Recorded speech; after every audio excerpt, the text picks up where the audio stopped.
Hello everyone. मैं भूषण वर्मा जीवी study classes में आप लोग का स्वागत करता हूं। हम लोग पॉलिटी के वीडियो में राष्ट्रपति पढ़ लिए। आज हम लोग स्टार्ट करेंगे उपराष्ट्रपति। ओके, तो जो आज हम लोग जो नया टॉपिक है उपराष्ट्रपति का है, जिसमें कि हम लोगों ने एक सिंपल एक आसान तरीके में एक साधारण सा नोट्स बनाया हूँ। उसी उसी उसी प्रोसेस को आगे बढ़ाते हैं। ठीक है, आइए शुरू करते हैं। राष्ट्रपति राष्ट्रपति तो हम लोग पूरा कंप्लीट रूप से पढ़ लिए। राष्ट्रपति का हम लोगों का 4 वीडियो मैंने उसमें अपलोड किया है। खैर, उपराष्ट्रपति में एक थोड़ा सा इसका कंटेंट छोटा कर दिया हूँ, तो एक ही वीडियो में हो सकता है ख़त्म हो जाए। नहीं होगा तो नेक्स्ट वीडियो अपलोड कर दूंगा उसके लिए। ठीक है, आइए स्टार्ट करते हैं। जो उपराष्ट्रपति है ये आर्टिकल 63 के थ्रू लिया गया है। और आर्टिकल 63 देखिए, इसमें तीन आर्टिकल इंपॉर्टेंट है, 63, 64, 65। 63 आर्टिकल 63 में ये कहा गया है कि भारत का एक उपराष्ट्रपति होगा। भारत का एक उपराष्ट्रपति होगा। और 64 आर्टिकल 64 में क्या कहा गया है कि उपराष्ट्रपति राज्यसभा का पदेन सभापति होगा। देखिए इसका ध्यान रखिएगा, पदेन सभापति। ठीक है, हम लोग कभी कभी इसी में कंफ्यूज हो जाते हैं। ओके, अब इसका उपराष्ट्रपति की योग्यता क्या होती है, योग्यता देख लेते हैं। जो पहले तो ये भारत का नागरिक हो, पहला पॉइंट ये होना चाहिए, ये भारत का नागरिक हो। सेकेंड पॉइंट ये है कि जो इनका मिनिमम एज तो एज है 35 वर्ष की आयु होना चाहिए, मिनिमम 35 साल होना चाहिए। थर्ड पॉइंट क्या बनेगा, राज्यसभा का सदस्य बनने की योग्यता रखता हो। अब लोकसभा की बात नहीं हो रही, राज्यसभा का सदस्य बनने की योग्यता रखता हो। ठीक, नेक्स्ट पॉइंट क्या बनेगा इसका, लाभ के पद पर ना हो। लाभ के पद के बारे में मैंने आप लोग के राष्ट्रपति के वीडियो में बहुत डिटेल में एक्सप्लेन किया था। क्योंकि वही लाभ का पद मतलब यहाँ पे संविधान में, मतलब हम लोग के संविधान में कोई ऐसा उसके लिए कोई डेफिनेशन नहीं दिया गया है। पर ये बता दिया गया कि आप किसी भी लाभ के पद पर ना हो, मतलब आप कोई सैलरी वगैरह ना मिलता हो, आप किसी भी सरकारी कार्य में काम ना करते हो। ओके, नेक्स्ट पॉइंट देखिए, योग्यता मतलब हम लोग का आर्टिकल 63 में ये बता दिया गया था कि एक भारत का एक उपराष्ट्रपति होगा। 64 में ये बता दिया गया था कि उपराष्ट्रपति राज्यसभा का पदेन सभापति होगा। और इसका योग्यता हो गया, भारत का नागरिक हो, इनकी मिनिमम एज 35 वर्ष हो, राज्यसभा का ये सदस्य बनने की योग्यता रखता हूँ, और लाभ के पद पर न हो। अब इनका निर्वाचन कैसे होता है, आइए निर्वाचन देखा जाए इनका। निर्वाचन देखिए, संसद के दोनों सदनों के सभी सदस्यों द्वारा देखिए यहाँ पे ये पॉइंट मैं सर्कल किया हूँ ना, तो इसका मतलब ये है कि सभी सदस्यों, मतलब वहाँ पे जब हम लोग राष्ट्रपति पढ़े थे तो वहाँ पे केवल ना निर्वाचित सदस्य था, मनोनीत सदस्य नहीं था। मतलब संसद के दोनों सदस्यों के निर्वाचित सदस्यों द्वारा। यहाँ पे क्या हो रहा है कि सभी सदस्यों, मतलब जो निर्वाचित और मनोनीत दोनों सदस्यों द्वारा होना चाहिए। ये पॉइंट ध्यान रखिएगा कि सभी मतलब निर्वाचित और मनोनीत यहाँ पे बीच में आएगा। ओके, नेक्स्ट पॉइंट क्या है इसमें, अनुपातिक प्रतिनिधित्व की एकल संक्रमणीय प्रणाली द्वारा। मतलब यहाँ पे क्या है कि जो एकल संक्रमणीय प्रणाली द्वारा होता है इनका। ठीक, निर्वाचन का भी कार्य हम पूरा कंप्लीट हो गया। अब आइए इनका कार्यकाल देख लिया जाए। कार्यकाल में क्या होता है कि जब इनका जो कार्यकाल होगा, मान लीजिए कि शपथ ग्रहण की तारीख से 5 वर्ष तक, मतलब इनका भी जो कार्यकाल है 5 वर्ष तक ही होता है। ठीक, जिस दिन से आज की डेट से वो दिन शपथ ग्रहण करते हैं तो उसके नेक्स्ट 5 साल तक होना चाहिए। और ये भी है कि जब तक कि अगला उपराष्ट्रपति ना आ जाए तब तक वो वहाँ पे उस पद पे रहेंगे। 5 साल होने के बाद भी यदि उपराष्ट्रपति का चुनाव नहीं किसी कारणवश हो पाता है तब तक अपने कार्यभार को छोड़ नहीं सकते हैं। ठीक, तो 5 साल तो होगा ही होगा। वो एक्सटेंशन, मतलब वो तो फिर वो एक्सेप्शनल केस में आ जाते हैं। ठीक, पर अभी ऐसा भी हुआ नहीं है। इससे पहले राष्ट्रपति को त्याग पत्र, मतलब देखिए ये राष्ट्रपति, अब इनका त्याग पत्र ऐसा कोई कानून नहीं बना, मतलब संविधान में ऐसा कोई कानून नहीं बना है कि उपराष्ट्रपति को हटाया जा सके। जैसे कि राष्ट्रपति को हटाने के लिए महाभियोग लगाया जा सकता था ना, तो उस उपराष्ट्रपति के लिए ऐसा कोई वहाँ प्रावधान नहीं है। तो अब ये क्या करते, तो उपराष्ट्रपति यदि अपने त्याग पत्र देना होगा तो ये अपना त्याग पत्र राष्ट्रपति को ही दे सकते हैं और किसी को नहीं। नेक्स्ट पॉइंट, संसद के दोनों सदनों के साधारण बहुमत से हटाया जा सकता है। मतलब देखिए, यदि इनको हटाने की प्रावधान होती है, ऐसा तो कोई प्रावधान नहीं है संविधान में कि महाभियोग लगाया जाए, समथिंग कुछ और किया जाए, ऐसा कोई प्रावधान नहीं है।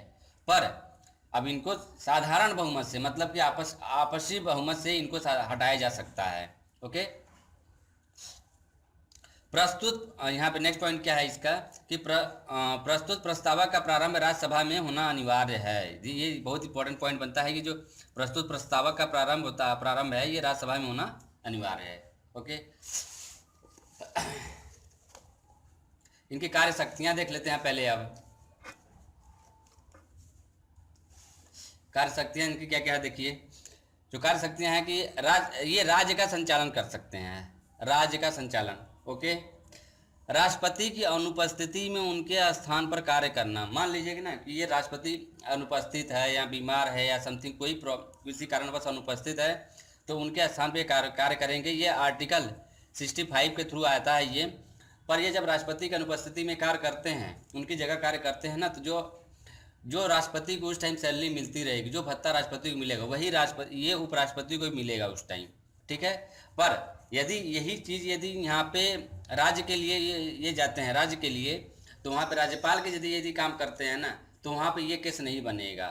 ठीक है, कि वहाँ पे इनका राज्यपाल के केस के थ्रू नहीं बनेगा। पर ये राष्ट्रपति के पोस्ट पे काम करते हैं तो जो राष्ट्रपति का भत्ता मिलेगा वही इनको भी भत्ता मिलेगा। आगे कहीं मेंशन होगा ये चीज़ें। कुछ हमने नोट पॉइंट बनाया, उसको देख लेते हैं। उपराष्ट्रपति राज्यसभा का पीठासीन अधिकारी होता है। ध्यान रखिएगा, पीठासीन अधिकारी होता है राज्यसभा का। नेक्स्ट पॉइंट क्या बनेगा इसका कि जब उपराष्ट्रपति राष्ट्रपति के स्थान पर कार्य करता है तो उसे सभी विशेषाधिकार, देखिए मैं अभी ऊपर बता भी दिया था, उसे सभी विशेषाधिकार, उपलब्धियां और भत्ते राष्ट्रपति के रूप में प्राप्त होता है, न कि राज्यसभा के सभापति के रूप में। राज्यसभा के सभापति के रूप में नहीं, मतलब जब यदि राष्ट्रपति की जगह वो काम कर रहे हैं तो जो राष्ट्रपति को भत्ता मिलेगा वही भत्ता इनको मिलेगा। ये आर्टिकल 65 में मेंशन है। ओके, नेक्स्ट पॉइंट देखते हैं।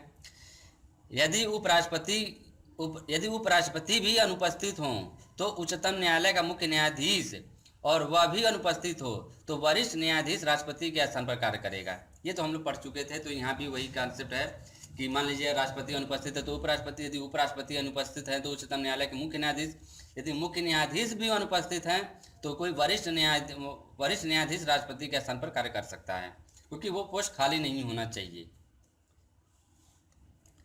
अब यहाँ पे देखिए क्या है कि उपराष्ट्रपति राष्ट्रपति के स्थान पर, ठीक है, वो राज्य का संचालन कर सकता है। इसे हम लोग बोलते हैं यहाँ पे उपसभापति। खैर ये सब तो हम लोग पढ़ चुके थे। नेक्स्ट पॉइंट देखते हैं। राष्ट्रपति उपस्थित है या नहीं इसका निर्णय, अच्छा ये तो ये पॉइंट हमारा छूट गया था राष्ट्रपति में। जैसे हम लोग कहते हैं ना कि अब वहाँ पे एक पॉइंट बनेगा ना कि राष्ट्रपति को आज वहाँ पे राष्ट्रपति को काम करना है या नहीं करना है, इसका निर्णय कोई और नहीं करेगा, स्वयं राष्ट्रपति ही करता है। ये पॉइंट छूट गया था, इसलिए मैंने यहाँ पे मेंशन कर दिया था। ठीक, उपराष्ट्रपति के लिए 20 प्रस्तावक और 20 अनुमोदक होते हैं। ठीक है, ये ध्यान रखिएगा, 20 प्रस्तावक और 20 अनुमोदक।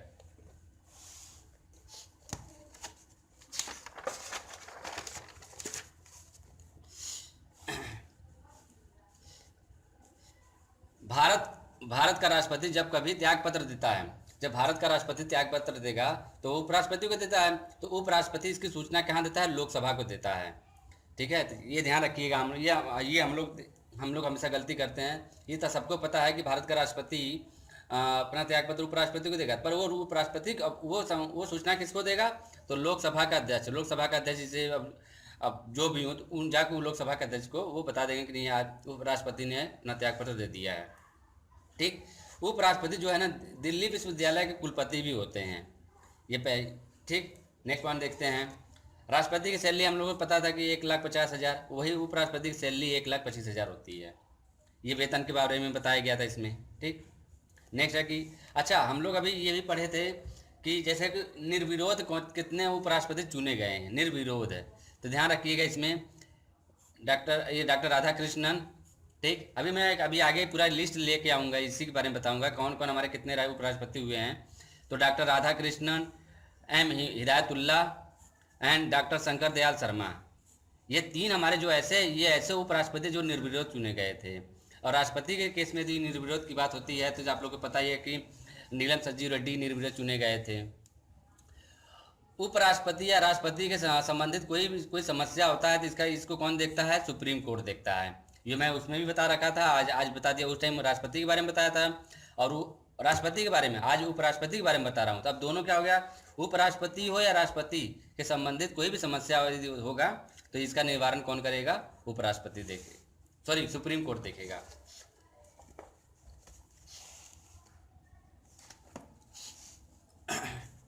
कुछ हमारे स्मरणीय तथ्य हैं, मतलब कुछ हमने इंपॉर्टेंट पॉइंट बना रखा है, उसके बारे में हम लोग डिस्कस कर लेते हैं। चलिए,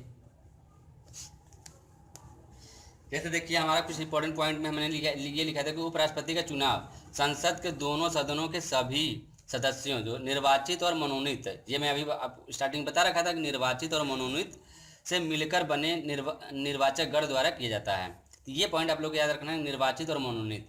और जब राष्ट्रपति के जब हम पढ़े थे तो वहाँ पे केवल क्या होता था कि निर्वाचित सदस्यों द्वारा होता था, मनोनीत नहीं। ठीक, सेकेंड पॉइंट देखते हैं इसमें, उपराष्ट्रपति के नाम का प्रस्तावक 20 निर्वाचकों द्वारा, जब उपराष्ट्रपति के नाम का प्रस्तावक होता है तो 20 निर्वाचक तथा 20 अनुमोदकों द्वारा होता है। ठीक, अच्छा, एक नेक्स्ट पॉइंट हमारा इसमें ये बनता है कि जो उपराष्ट्रपति का कॉन्सेप्ट कहाँ से आया, कि हम भारत में एक उपराष्ट्रपति होना चाहिए, भारत में एक राष्ट्रपति होना चाहिए। तो जो उपराष्ट्रपति का जो कॉन्सेप्ट हम लोग लिया गया है ना, ये अमेरिका से लिया गया है, और जो राष्ट्रपति का कॉन्सेप्ट लिया गया है वो ब्रिटेन से लिया गया है। ये पॉइंट छूट गया था तो मैंने उसमें मेंशन कर दिया कि जो राष्ट्रपति का कॉन्सेप्ट है वो ब्रिटेन से लिया गया है और उपराष्ट्रपति का कॉन्सेप्ट अमेरिका से लिया गया है। ठीक, उपराष्ट्रपति राज्यसभा का पदेन सभापति तो हम लोग पढ़ चुके ही हैं। नेक्स्ट हमारा क्या है कि उपराष्ट्रपति राज्यसभा का सदस्य नहीं होता है। देखिए, उपराष्ट्रपति राज्यसभा का सदस्य नहीं होता है, अतः इसे मतदान का अधिकार नहीं है, किंतु यहाँ ये पॉइंट बहुत इंपॉर्टेंट है, किंतु सभापति के रूप में निर्णायक मत देने का अधिकार उसे प्राप्त है। ऐसा कि वहाँ पे कोई मतदान हो रहा है और वैसे तो उपराष्ट्रपति को कोई अधिकार नहीं है मत देने का, पर यदि समस्या वहाँ पे फंस जाती है कि नहीं, हम अब बराबरी का केस फंस जाता है तो उसमें क्या करेगा कि उपराष्ट्रपति निर्णायक मत दे के किसी, मतलब जिसके फेवर में वोट दे देंगे वो पार्टी उधर से जीत जाती है। तो निर्णायक मत देने का इनको पास केवल अधिकार है, ऐसा नहीं कि किसी के फेवर में जाके वोट दे दें। नेक्स्ट, उपराष्ट्रपति को हटाने के लिए संविधान, देखिए मैंने बताया कि संविधान में इसका कोई आधार निर्धारित नहीं है। ठीक है, उपराष्ट्रपति के पद के स्थान पर कोई कृत्य नहीं जुड़ा है, मतलब उपराष्ट्रपति से जैसे नहीं कहते हैं कि राष्ट्रपति का वहाँ पे संधि करने के लिए या वहाँ पे ये कोई कृत्य जुड़े रहते हैं ना, तो उपराष्ट्रपति के लिए ऐसा कोई कृत्य जुड़ा नहीं है। ठीक, जो उपराष्ट्रपति का जो शपथ है चीफ जस्टिस दिलाएंगे, त्यागपत्र ये राष्ट्रपति को देते हैं। ठीक है, ये स्मरणीय पॉइंट है, ये आप लोग ध्यान में रख लीजिएगा। अब हम लोग आते हैं डायरेक्ट, अब यहाँ पे ये देखते हैं कि जो भारत के जो उपराष्ट्रपति हैं उनके बारे में डिस्कस कर लेते हैं, अभी तक कितने उपराष्ट्रपति बने हैं। ठीक है, जैसे हम लोगों ने राष्ट्रपति के बारे में एक एक करके डिस्कस किया था तो उस टाइम हम लोगों ने उनके बारे में पूरा डिटेल्ड पढ़ने लगे थे, पर इनके बारे में थोड़ा सा बस कॉन्सेप्ट देख लेते हैं। जैसे भारत के उपराष्ट्रपति जो पहले हमारे जो हैं डॉक्टर सर्वपल्ली राधाकृष्णन। ठीक है, जो इनका कार्यकाल था 1952 से लेकर 1962 तक था। पर आप लोग अब यहाँ पे थोड़ा सा अपने स्मरण करिए, जब 1952 से लेकर 1962 तक उस टाइम में राष्ट्रपति कौन थे, तो डॉक्टर राजेंद्र प्रसाद थे। जब डॉक्टर राजेंद्र प्रसाद थे तो ये हमारे डॉक्टर सर्वपल्ली राधाकृष्णन उस टाइम उपराष्ट्रपति थे। देखिए मैं यहाँ पे मेंशन भी किया हूँ कि प्रेसिडेंट में डॉक्टर राजेंद्र प्रसाद। और जब हम लोग अभी ये भी पढ़े थे कि तीन हमारे ऐसे उपराष्ट्रपति थे जो कि निर्विरोध चुने गए थे, तो उसमें राधाकृष्णन थे, हिदायतुल्लाह थे और डॉक्टर शंकर दयाल शर्मा थे। ठीक है, ये तीन। तो पहला ये हमारे जो सर्वपल्ली राधाकृष्णन है, इनका जो कार्यकाल था 1952 से लेकर 1962 के बीच, और ये हमारे प्रेसिडेंट भी हुए हैं। तो ये किनके बाद हुए थे, डॉक्टर राजेंद्र प्रसाद के बाद हुए थे। तो मतलब जो अगला जब अगला मतलब जो डॉक्टर राजेंद्र प्रसाद के बाद हमारे यहाँ पे जब हम लोग उसमें पढ़े थे तो हमने कहा था ना कि जो हमारे सर्वपल्ली राधाकृष्णन 2 बार उपराष्ट्रपति बने थे और 1 बार वो प्रेसिडेंट थे। तो अगला जब 1962, देखिए यहाँ पे 1962 से लेकर 1967 तक ये उस टाइम हमारे प्रेसिडेंट भी रहे हैं। तो सबसे पहले यदि क्वेश्चन ये बनता है कि सबसे पहले उपराष्ट्रपति कौन है, तो डॉक्टर सर्वपल्ली राधाकृष्णन थे और ये लगातार 2 बार उपराष्ट्रपति रह चुके हैं। और सेकेंड राष्ट्रपति तो हमारे डॉक्टर सर्वपल्ली राधाकृष्णन थे ही। ठीक, और सेकेंड उपराष्ट्रपति हमारे कौन है, डॉक्टर जाकिर हुसैन। डॉक्टर जाकिर हुसैन का कार्यकाल हमारा 1962 से लेकर 1967 तक थे। ये किनके कार्यकाल में थे, सर्वपल्ली राधाकृष्णन के कार्यकाल में थे। ये उस टाइम हमारा राष्ट्रपति यही थे। थर्ड हमारे जो हमारे रहे हैं डॉक्टर वी गिरी 1967 से 1969 के बीच में हुए थे। देखिए ना, आप यहाँ पे 1967 और 1969 के बीच में जाकिर हुसैन उस टाइम हमारे राष्ट्रपति थे। ओके, फिर आफ्टर दैट हमारे इसमें क्या हो रहा है कि गोपाल स्वरूप पाठक, देखिए ये 1969 से लेके 1974 के बीच में हुए थे। इनके टाइम में दो लोग प्रेसिडेंट हुए थे, एक बीबी गिरी हुए और फ़खरुद्दीन अली अहमद, इनके टाइम में ये दो लोग हुए थे। फिर उसके बाद चौथे हमारे जो हैं गोपाल स्वरूप पाठक, इनका जो कार्यकाल, अच्छा सॉरी ये तो रिपीट हो रहा है, गोपाल स्वरूप पाठक जो 1969 से 1974 में दो थे, बीबी गिरी और फ़खरुद्दीन अली अहमद। जो हमारे पाँचवें उपराष्ट्रपति बने थे एम हिदायतुल्ला, ये 1979 से 1984 के बीच में हुए थे। इनके काल में भी दो लोग बने थे, नीलम संजीव रेड्डी और ज्ञानी जैल सिंह। यदि आप लोग ना राष्ट्रपति के वीडियो देखे होंगे तो उसमें ये इन लोग का नाम आया हुआ है, इन सब के बारे में पूरा एक्सप्लेन किया हूँ, तो इन लोग के बारे में पूरा डिटेल में एक्सप्लेन किया गया है। तो यदि आप लोग ध्यान से देखेंगे तो नीलम संजीव रेड्डी को कैसे चुना गया था, तो वो सब सारी चीज़ें वहाँ से आप लोग को थोड़ा सा अब समझ में भी आने लगा होगा। ओके, तो हिदायतुल्ला के टाइम में दो लोग उस टाइम प्रेसिडेंट थे, नीलम संजीव रेड्डी और ज्ञानी जैल सिंह।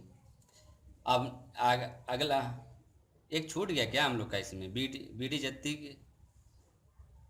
जत्ती हम लोग का सलाह छूट गया कि सब हो तो गया था। चलिए ठीक है, हिदायतुल्ला के खान में 1979 से लेकर 1984 में नीलम संजीव रेड्डी और ज्ञानी जैल सिंह। अगला जो हमारे आर वेंकट रमन के बीच मतलब टाइम में हमारा ये इनका जो कार्यकाल था 1984 से लेकर 1987। देखिए इनका तो कार्यकाल पूरा तो हुआ तो नहीं, 5 साल का कार्यकाल होना चाहिए, पर 5 साल का कार्यकाल तो यहाँ से हुआ नहीं। खैर, तो अब इनके टाइम में जो उस टाइम रहे हुए हैं ज्ञानी जैल सिंह थे। ठीक, तो ज्ञानी जैल सिंह। अब जो अगला डॉक्टर शंकर दयाल शर्मा के बारे में आप लोग पढ़े होंगे कि ये जब ये राष्ट्रपति थे तो इनके कार्यकाल में 4 PM कार्य कर चुके थे। तो बहुत इंपॉर्टेंट क्वेश्चन बनता है, यहाँ से भी एक क्वेश्चन अभी बनेगा, मैं नीचे भी बताऊंगा। तो डॉक्टर शंकर दयाल शर्मा ने जब 1987 से लेकर 1992 तक काम किए थे। इनके टाइम में जो प्रेसिडेंट थे आर वेंकट रमन। देखिए आर वेंकट रमन का जो फुल फॉर्म होता है ना, आर वेंकट रमन, इनको बोलते हैं, सॉरी ये अभी इनका